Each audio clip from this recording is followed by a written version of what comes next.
Welcome to the last video for Chapter 2. We're going to talk very briefly about graphing. So, a graph is a visual display of data that makes trends easier to see than they might be in a table. When I was in college, I worked for a company, the American Heart Association, that lobbied on Capitol Hill, and we always, if we were handing anything to legislatures, would put things in graphs. It's easier to see.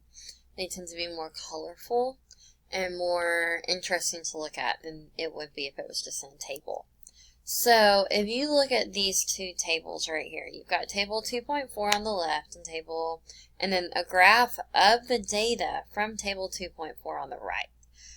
I know you may not be able to see the variations in color very well, but you can easily see on the graph, on the pie chart, that they're all parts of a whole, that they add up to equal 100, and you can easily see what there is the most of. There's a lot of CFC12, a lot of CFC11, a lot of CFC 113, HCFC22, and carbon tetrachloride. So there's a lot of manufactured compounds and only a couple of natural sourced chlorine in the stratosphere. That's a lot easier to see with the graph than it is in a table. So part of what we will be learning in chemistry this year is how to read graphs, how to read tables, because that's something that's a big deal on the ACT. So remember, a graph is a visual display.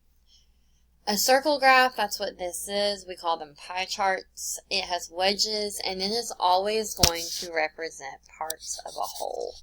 So the percentages have to add up to equal 100. Otherwise, it's not a circle graph. You have eaten a chunk of the pie. Bar graphs are another thing. We tend to use pie charts and bar graphs when we are showing, when we really want to get a visual representation. Bar graphs, instead of talking about parts of a whole, bar graphs show how a quantity varies across categories. So right here, if I'm looking at food, halibut, which is a kind of fish, almonds, cashews, spinach, baked potatoes, bran flakes, kidney beans, and raisins, if I look at those, I can easily see which one's going to have the most magnesium or the most milligrams of magnesium per serving. Fish has a lot of magnesium in it, and I can easily see that because halibut has the tallest bar on the graph. So it's very easy for me to see that, and I can recognize that very quickly. And then we have line graphs. This is what you do in math when you have the x-axis and the y-axis. So this is important to remember, is that your x-axis is going to always have your independent variable, and your y-axis is going to have your dependent variable. So remember that your x-axis is down here, and your y-axis goes up. So that's the x, that's the y. That's a really sad-looking x. So when we're talking about our independent and dependent variables, the independent variable on the x-axis over here, it is what I manipulate. What is on the y-axis depends on the independent variable, so it is going to change based on it.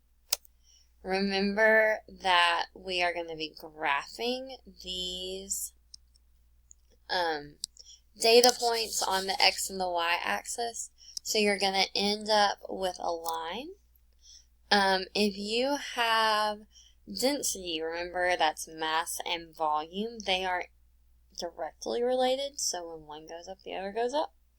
And so that's going to end up with a positive slope. So that means they both increase at the same rate. But if you look at graph B, as you go up in elevation, your temperature goes down. So that right there is an indirect relationship, which means as one goes up, the other goes down. So think about it, if you're hiking in the mountains, it's going to get colder the further you go up. This is why even when it was 100 degrees in Nashville in the middle of July, it's still in the 80s in the Smoky Mountains because it is at elevation. So remember that we like linear relationships, the rise over the run, which is the change in y over the change in x. So that's the change in the dependent variable divided by the change in the independent variable. So y is dependent, x is independent. So you know the slope equation, rise over the run, from math. So when I look at graphs, what we're going to end up doing and what we will be doing over the course of this year and what is the scientific reasoning portion of the ACT is we look at a graph. And if I look at a graph and I am looking at the graph and I'm estimating something that I can see on the graph, that is called interpolation. So interpolation is where I look at what I've got on the graph. And so if you go back to this graph right here, that was a couple bits ago. So if I look on the graph and I look that, okay, the volume's 10 centimeters, the mass is 27 centimeters. If the volume is 20 centimeters, then the mass is 54 grams. So if it were 15 centimeters, what would the mass be? Well, that right there is interpolation, because I'm going between the graph, between the points on the graph.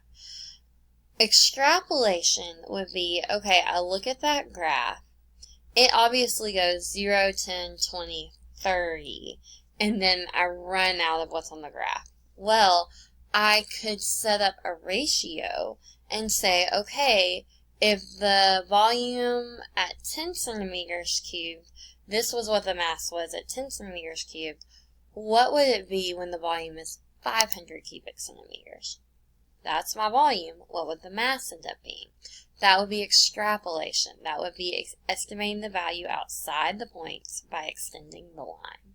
So interpolation is making an estimate based on what's on the graph, something that I could probably prove pretty easily by looking at the graph. Extrapolation would be taking what's happening on the graph and expanding that.